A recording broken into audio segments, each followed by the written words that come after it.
Вот моя печка. Такая примерно основа у нее. Тут будут проемы дверные. Приходится вот так вот кирпичи зарезать.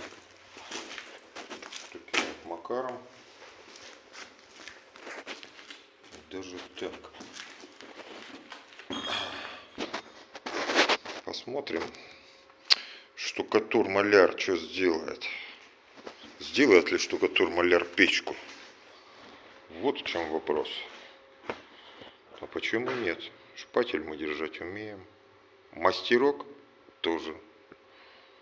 Что думаю, получится.